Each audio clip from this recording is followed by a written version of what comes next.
વિદ્યાર્થી મિત્રો, ધોરણ 12 વાણિજ્ય સંચાલન પ્રકરણ 1 સંચાલનનું સ્વરૂપ અને મહત્વ.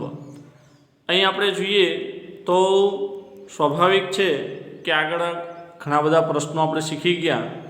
એમાં આપણે સંચાલનના કાર્ય વિશે આજે સમજવાનું છે. અહીં આપણે થોડીક પહેલાં પ્રાથમિક માહિતી જોઈએ તો સંચાલનના કાર્યો પ્રશ્ન કદાચ એવું આપને પૂછી શકે કે સંચાલનના કાર્યો સવિસ્તાર સમજાવો. તો પહેલાં આપણે જોઈએ કે ધંધાકીય હેતુઓ સિદ્ધ કરવા માટે તેનું સંચાલન કાર્યક્ષમતાપૂર્વક થવું જોઈએ. આ સ્વાભાવિક છે. તો સંચાલન કાર્યક્ષમતાપૂર્વક કરવા માટે આપણે જ્યારે કોઈ પણ એકમ હોય, એકમના હેતુઓ એટલે કે કોઈ ધ્યેય નિશ્ચિત કરીએ ત્યારે આપણું સંચાલન જે વ્યવસ્થિત થવું જોઈએ. એના માટે આપણે જે પણ કંઈ સંચાલનની પ્રક્રિયા બનાવી હોય એને અનુસરવી પડે. એટલે કે પૂર્વ નિર્ધારિત હેતુઓને સિદ્ધ કરવા માટે તબક્કાવાર ચાલતી સતત પ્રવૃત્તિ. હવે આપણે અહીંયા જોઈએ તો સામાન્ય રીતે એકમના હેતુઓ જે આપણે નક્કી કરેલા હોય એને પ્રાપ્ત કરવા માટે આપણી પાસે જે કામો હોય એ કામોને આપણે તબક્કાવાર ક્રમવાઇઝ ગોઠવવા પડે છે. એટલે કે સંચાલનને આપણે પ્રક્રિયા તરીકે ઓળખીએ છીએ. એટલે કે કયા કાર્યો ક્યારે કરવા, કયા સમયે કરવા, કોણ કરશે, આ બધાની એક ગોઠવણ કરવી પડે છે. હવે આ ગોઠવણ કરવા માટે કેવી રીતે ગોઠવણ કરવી, આની યોજના કેવી રીતે બનાવવી, એના માટે જુદા જુદા વિદ્વાનોએ પોતપોતાના મતમતાંતરો આપેલા છે. એટલે કે જુદા જુદા સંચાલન શાસ્ત્રીઓએ પોતપોતાના મતે એનું વર્ગીકરણ કર્યું છે. સ્વાભાવિક છે, બધાના મતો અલગ હોઈ શકે. અહીંયા સંચાલનના કાર્યોનું વર્ગીકરણ આપણે જોઈએ તો અહીંયા તમને 5 સંચાલન શાસ્ત્રીઓ જે છે એનું તમને વર્ગીકરણ આપેલું છે. કુંતજ અને ઓડોનલનું વર્ગીકરણ, હેનરી ફેવલનું વર્ગીકરણ, પીટર ડ્રકરનું વર્ગીકરણ, લ્યુથર ગ્યુલુકનું વર્ગીકરણ, ડૉક્ટર જ્યોર્જ ટેરીનું વર્ગીકરણ. કેટલાકે સંચાલનના 3 કાર્યો, કોઈએ 4 કાર્યો, કોઈએ 5, કોઈએ 7, આ પ્રકારે અલગ અલગ પોતાનો મત આપેલો છે. અહીં આપણે શરૂઆતમાં એના 4 કાર્યો પણ હતા. અત્યારે આપણે જોઈએ તો સંચાલનના 5 કાર્યો જે છે કુંતજ અને ઓડોનલનું વર્ગીકરણ એને આપણે અહીંયા સમજીએ. આ પ્રશ્ન તમને કદાચ આજે 5 કાર્યો છે. પહેલું જ જે આપણને આપેલું છે આયોજન, વ્યવસ્થાતંત્ર એટલે એને કહેવાય પ્રબંધ. ત્રીજું છે કર્મચારી વ્યવસ્થા, ચોથું છે દોરવણી અને 5મું છે અંકુશ. તો આ 5 કાર્યો જે છે એને આપણે ડિટેલમાં સમજવાના છે. તો એને આપણે સમજીએ. તો અહીંયા આપણે જોઈએ તો સંચાલનના કાર્યો. તો આપણે અહીંયા જે જોયું પહેલું વર્ગીકરણ કે સંચાલનના 5 કાર્યો, એમાં પહેલું કાર્ય હતું આયોજન, બીજું હતું પ્રબંધ, ત્રીજું હતું વ્યવસ્થાતંત્ર એટલે પ્રબંધ એટલે વ્યવસ્થાતંત્ર, બીજું ત્રીજું છે કર્મચારી વ્યવસ્થા, ચોથું છે દોરવણી અને 5મું છે અંકુશ. તો આમ આપણે જોઈએ તો સંચાલનના 5 કાર્યોમાંથી અહીં આપણે આ વિડિયોની અંદર 3 કાર્યો વિશે સમજીશું. પહેલું છે આયોજન. તો પહેલા તો આયોજન એટલે શું? તો સામાન્ય રીતે આપણે કોઈ કામ, ઉદાહરણ તરીકે એક સાદું ઉદાહરણ આપણે સમજીએ એટલે આપણને ટોટલ માહિતી એમાં મળી જશે. ઉદાહરણ તરીકે આપણા ઘરે કોઈ લગ્ન પ્રસંગ છે. તો લગ્ન પ્રસંગ હોય તો આપણે પહેલા શું કરીશું? તો પહેલા બેસીશું, કઈ તારીખે લગ્ન છે એના આધારે પત્રિકા બનાવીશું. પત્રિકા બનાવ્યા પછી થોડા કામની વહેંચણી કરીશું કે ભાઈ ચલો રસોડો વિભાગ કોણ સંભાળશે, પછી પત્રિકા બનાવવાનું કામ કોણ જોશે, બાકી વિધિમાં કોણ બેસશે. આવા અલગ પ્રકારના કામો હશે. એટલે તમે નક્કી કરશો કે કોણ, ક્યારે અને કેવી રીતે કામ કરશે એની એક તમે વર્તમાનની અંદર વિચાર કરશો. હજુ લગ્ન માની લો કે આપણે 4 મહિના પછી છે, પરંતુ એનું તમે ભવિષ્યમાં જે કામ કરવાનું છે એનું તમે એડવાન્સમાં વિચાર કરો છો. અત્યારે વિચાર કરો છો કોણ કયું કામ કરશે. એટલે ભવિષ્યમાં કરવાના નિર્ધારિત કાર્ય કોણ, ક્યારે અને કેવી રીતે કરશે તેનો વર્તમાન પરિસ્થિતિમાં વિચાર, એટલે એને શું કહેવાય? આયોજન. આપણા જે સંચાલનના 5 કાર્યો છે એમાં પહેલું કાર્ય છે આયોજન અને છેલ્લું કાર્ય છે અંકુશ. આયોજન, પ્રબંધ, કર્મચારી વ્યવસ્થા, દોરવણી અને અંકુશ. એટલે આપણે ત્યાં યોજનાઓ તો આપણે વિચારીશું. ચલો આપણે એ ગોઠવી કોણ કયું કાર્ય કરશે. હવે એના આધારે એક માળખું ગોઠવવું પડે. એટલે કે ઉદાહરણ તરીકે આપણે જે ધ્યેય નીતિ આપણું છે કે ભાઈ ખૂબ સારી રીતે આપણો પ્રસંગ પાર પડી જાય, આ એક આપણું ધ્યેય હોય. કોઈ પણ ના ઘેર પ્રસંગ હોય તો આપણી ઈચ્છા હોય કે ભાઈ આપણું એક ચોક્કસ આપણને હેતુ હોય કે આપણો જે પ્રસંગ છે લોકો આપણા પ્રસંગની વાહ કરવા જોઈએ. એટલે કે પ્રસંગ આપણો સારી રીતે પૂર્ણ થવો જોઈએ. તો એના માટે તમે તમારા મિત્રોને થોડું કામ સોંપશો કે ભાઈ ચલો તું રસોડાનું કામ સંભાળજે. આપણે કામ સોંપી દીધું. કોઈને કીધું તું પત્રિકાનું કામ સોંપજે. તો આપણે એક પ્રકારનું માળખું બનાવીશું. માળખું બનાવ્યા પછી શું કરીશું? તો ઉદાહરણ તરીકે ભોજન વ્યવસ્થા છે, તો ભોજનની અંદર આપણે શું કરશું? તો મને પીરસવાવાળા લાવવાના છે, તો એનું કામ કરીશું કે ભાઈ ચલો કોણ પીરસશે. ચલો એ પીરસવાવાળા આપણા માણસો એ માણસો લાવશે, આપણે નક્કી કરી નાખ્યું. એકવાર પીરસવાનું કામ આપી દીધું પછી ચોથું કામ છે દોરવણી. માન લો કે આપણે નક્કી કર્યું હોય કે પ્રસંગની અંદર પહેલું આપણે કામ શું કર્યું? કોણ પત્રિકા બનાવશે, કોણ રસોડાનું ધ્યાન આપશે, બધું થઈ ગયું. બીજું કામ શું કર્યું? એનું માળખું બનાવ્યું. ચલો પ્રસંગ આવી ગયો, કાલે પ્રસંગ છે, તો આજે આપણે યોજના બનાવવી પડશે કે ચલો શું કરવાનું? તો તારે રસોડામાં ધ્યાન આપવાનું, તારે પાણીમાં ધ્યાન આપવાનું. આવા કામો આપણે સોંપી દીધા. કામો સોંપ્યા પછી આપણે કર્મચારીઓ જે છે એને આપણે કીધું કે તમારે પીરસવાનું. માની લો કે કોઈ પીરસવામાં ભૂલ કરે છે, તો એના પર આપણે શું કરવું પડે? દોરવણી આપવી પડે કે ભાઈ ચલો આમ નહીં આમ કરવાનું, પાણીમાં યોગ્ય જગ્યાએ આમ કરવાનું. તો ક્યાંક માર્ગદર્શન પણ આપવું પડે. અને માર્ગદર્શન આપ્યા પછી માની લો કે કોઈ પીરસવાવાળા લોકો છે એને આપણે કીધું કે તમારા એક કાઉન્ટર વધારે બનાવવાનું છે અને આવી રીતે પીરસવાનું છે, પીરસવાનો બગાડ ના થાય ધ્યાનમાં રાખજો. આવી રીતે તમારે પીરસવાનું.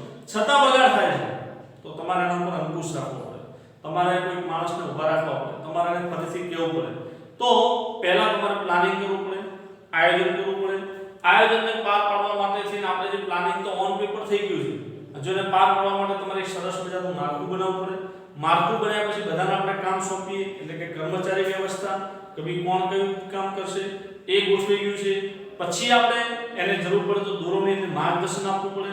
અને છેલ્લે દોરવણી આપ્યા અનુસાર કામ ન થાય તો એના પર અંકુશ પણ રાખવું પડે. તો આમ એના 5 કાર્યો છે. તો હવે આપણે જોઈએ તો પહેલો આપણે એનું જોઈ લીધું કે ભવિષ્યમાં જે કામો કરવાના હોય એ કોણ ક્યારે અને કેવી રીતે કરશે તેનો વર્તમાન પરિસ્થિતિમાં વિચાર. એટલે આપણે એને શું કહીશું? આયોજન. અને સંચાલનનું પ્રથમ કાર્ય કયું છે? આયોજન. ભવિષ્યમાં આપણે જોઈએ ઘણી બધી અનિશ્ચિતતાઓ રહેલી હોય. આપણા ત્યાં માની લો કે કોઈ પ્રસંગ લઈને બેઠા હોય તો આપણે કોઈ ચોમાસામાં પ્રસંગ કરવાનો છે તો આપણે વરસાદને ધ્યાનમાં રાખવો પડે કે ભાઈ શિયાળામાં પ્રસંગ કરીએ તો ઠંડીને ધ્યાનમાં રાખવું પડે, ઉનાળામાં પ્રસંગ હોય તો ગરમીને ધ્યાનમાં રાખવું પડે. તો ભવિષ્યની અનિશ્ચિતતાઓ, જોખમો ઘણીવાર એવું શિયાળામાં આપણે ઠંડીને ધ્યાનમાં રાખ્યું હોય પણ શિયાળામાં પણ બની શકે કે ક્યાંક માની લો કે અચાનક વાવાઝોડું, વરસાદની સ્થિતિ પણ નિર્માણ થાય. તો આવા સમય પર તાત્કાલિક શું નિર્ણય લેવો એને પણ એડવાન્સમાં આપણે વિચારણા કરવી પડે. તો ભવિષ્યની અંદર કોઈ અનિશ્ચિતતાઓ અને જોખમો હોય તો એની પણ એડવાન્સમાં આપણે વિચાર કરવો પડે કે એની પાસે આપણને આમ આપણે ભલે ખુલ્લામાં કોઈ કાર્યક્રમ રાખ્યો પણ બાજુમાં એવો હોલ પણ હોવો જોઈએ કે અચાનક સવારે વાતાવરણ બગડ્યું, પલટી ગયું અને કંઈ મુશ્કેલી ઊભી થઈ તો આપણે હોલમાં પણ આપણો કાર્યક્રમ કરી શકતા હોવા જોઈએ. તો એ પણ આપણે એડવાન્સમાં વિચારવું પડે. તો ધ્યેય સિદ્ધિ માટે આપણી પાસે અનેક વિકલ્પોમાંથી આપણે શ્રેષ્ઠ વિકલ્પ પસંદ કરવાનો છે. એટલે ઉદાહરણ તરીકે તમારા ત્યાં પ્રસંગ હોય તો પ્રસંગની અંદર માની લો કે 2-3 પાર્ટી પ્લોટ હોય તો એમાંથી આપણે વિચારવું પડશે કે કયો પાર્ટી પ્લોટ આપણને અનુકૂળ આવશે. આર્થિક દ્રષ્ટિએ જોઈએ, બધી રીતે. આવો આપણે ધંધાની દ્રષ્ટિએ જોઈએ તો ધંધાની દ્રષ્ટિએ આપણે જ્યારે કોઈ પણ વસ્તુનું ઉત્પાદન કરીએ છીએ, ઉદાહરણ તરીકે તમારે એક મોબાઈલની કંપની છે, તમે મોબાઈલ બનાવો છો તો મોબાઈલની અંદર ઘણી બધી વસ્તુ જોશે. ઉદાહરણ તરીકે નાના બોલ્ટ જોશે, બેટરી જોશે. હવે બેટરી તમારે જાતે બનાવી કે બહારથી ખરીદવી આ તમારે નિર્ણય લેવાનો છે. તો આ નિર્ણયમાંથી શ્રેષ્ઠ વિકલ્પ કયો છે એ તમારે પસંદ કરવું પડશે.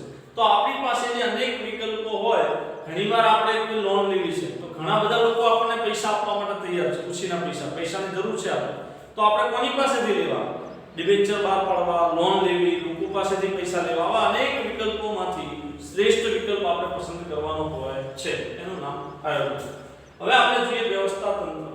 તો આયોજન દ્વારા આપણે ધ્યેય નક્કી કર્યું કે ખૂબ સારી રીતે આ પ્રસંગ પૂરો પાડવો છે. આ આપણું ધ્યેય છે. નીતિ કે કાર્યક્રમો નક્કી કરવામાં આવે. બરાબર. આપણે ઉદાહરણ તરીકે કોઈ વસ્તુ આ પેન બનાવતી કંપની છે એ નક્કી કરે કે આખા ગુજરાતની અંદર દરેક સ્કૂલની અંદર મારી પેન પહોંચવી જોઈએ, દરેક શિક્ષકના હાથમાં મારી પેન હોવી જોઈએ. તો આવી રીતે દરેક ટ્યુશન ક્લાસ ચલાવતાની જોડે મારી પેન પહોંચવી જોઈએ. આ એનો હેતુ છે. તો આયોજન આપણે એમાં ધ્યેય નક્કી કર્યો, બરાબર, એના કાર્યક્રમો નક્કી કર્યા.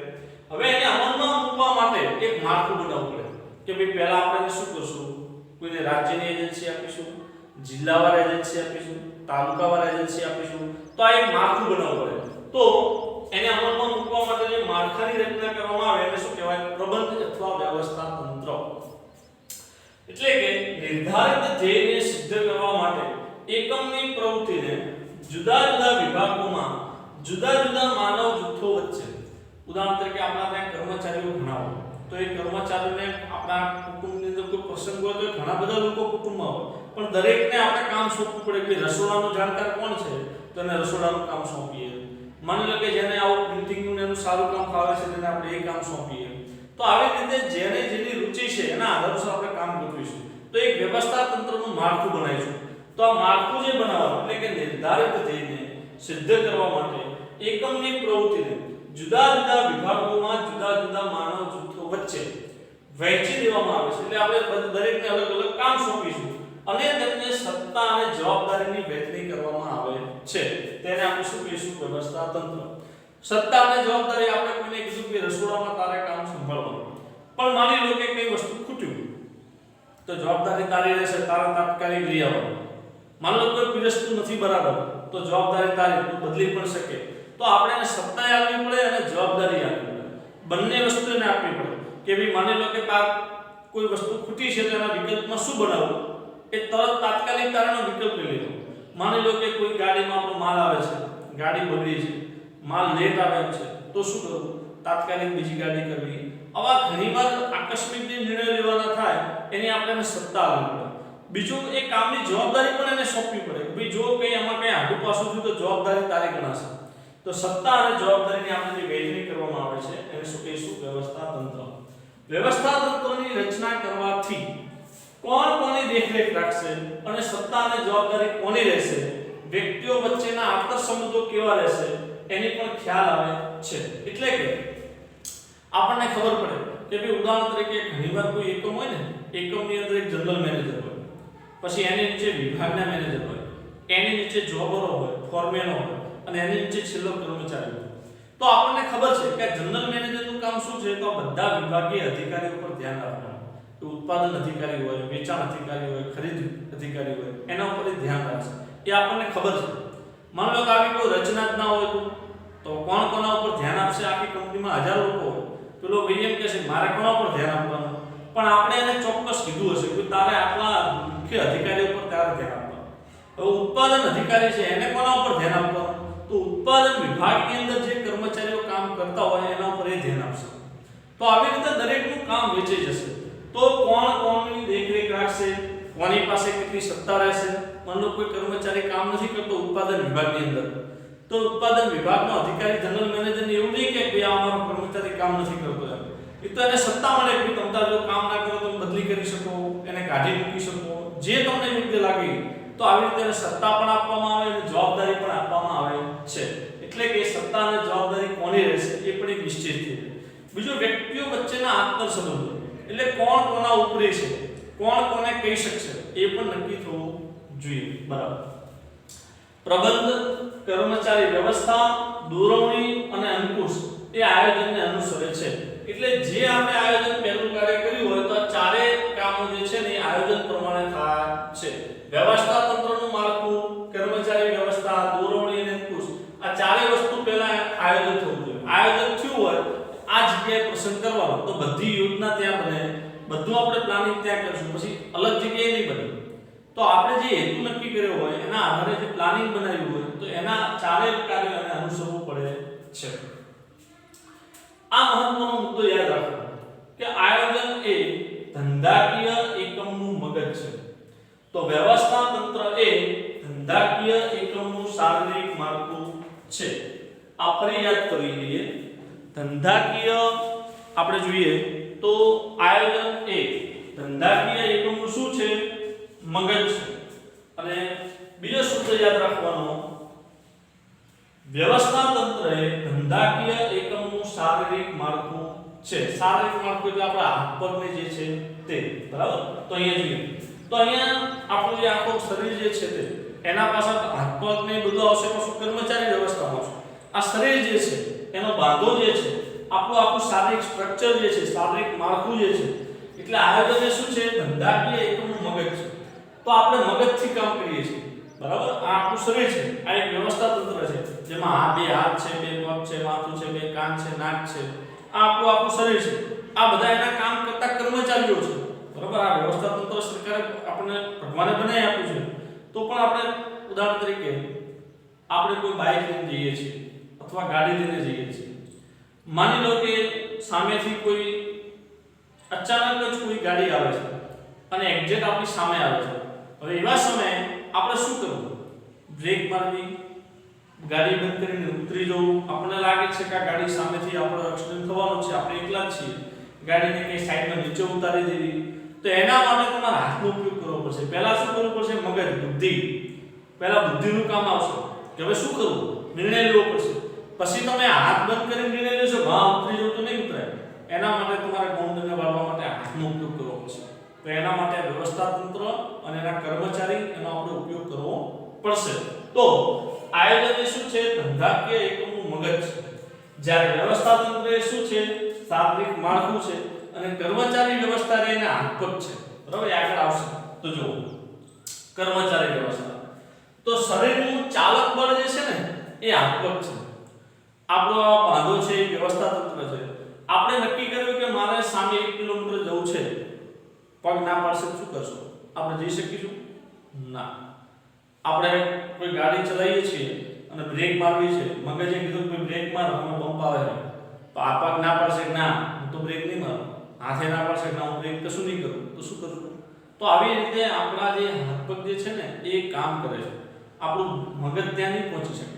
આપણે 1 કિલોમીટર જવું છે, આપણે આ વસ્તુ પેન પ્રોડક્ટ છે, આ પ્રોડક્ટ આપણે દરેક ગામ સુધી પહોંચાડવી છે. આપણે આયોજન તો કરી નાખ્યું, પણ માની લો કે આપણા કર્મચારીઓ જે છે એ નહીં જાય તો એ આપણી વસ્તુ પહોંચવાની નથી. આયોજન સરસ મજાનું થઈ ગયું.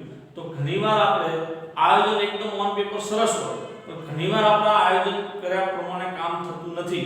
તો આપણે કામમાં આપણે ખામી પણ જોતા હોઈએ છીએ.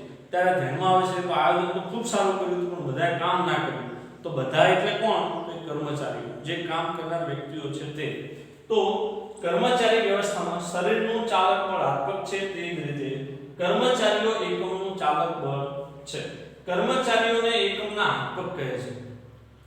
કર્મચારીઓ વગરનું એકમ આત્મા વગરના હાડપિંજર જેવું છે. માન લો કે કોઈ પણ શરીર છે, આ શરીર છે જેમાં આત્મા જ ના હોય તો એને હાડપિંજર કહેવાય. તો કોઈ પણ કંપની છે, સરસ મજાની મોટી કંપની હોય, એમાં કોઈ કર્મચારીઓ જ ના હોય તો શું થશે? તો એ હાડપિંજર સમાન છે. આજે આપણે શાળાની સ્થિતિ જોઈ રહ્યા છીએ. શાળામાં શિક્ષકો છે, કોઈ વિદ્યાર્થીઓ નથી, તો એના વગર એ શોભતું નથી. તો કંપનીની અંદર પણ કર્મચારીઓ હોવા જોઈએ. તો કર્મચારીઓ વગરનું એકમ આત્મા વગરના હાડપિંજર જેવું છે. એકમનો પ્રવૃત્તિનો આધાર જે છે ને એ કર્મચારી છે. કોઈ પણ એકમ હોય ને એ પ્રવૃત્તિનો આધાર શું છે? કર્મચારી છે. કર્મચારી વ્યવસ્થામાં શું આવશે? તો કર્મચારીની ભરતી કરવી, એની બઢતી કરવી, એની બદલી કરવી, એની નિવૃત્તિ કરવી, છૂટા કરવા. કોઈ નિવૃત્તિના સમય તો થાય પણ ઘણા કોઈને એડવાન્સમાં છૂટા કરવા પડે. તો આવી રીતે બદલી, બઢતી, નિવૃત્તિ, છૂટા કરવા, આ બધા નિર્ણયો કર્મચારી વ્યવસ્થામાં લેવાના હોય છે. કોઈ ઉત્પાદન વિભાગમાં વધારે પડતા કામદારો છે, હાલ જરૂર નથી, ઉત્પાદન કરવાનું નથી, વેચાણમાં જરૂર છે, તો એને આપણે બદલી કરીશું.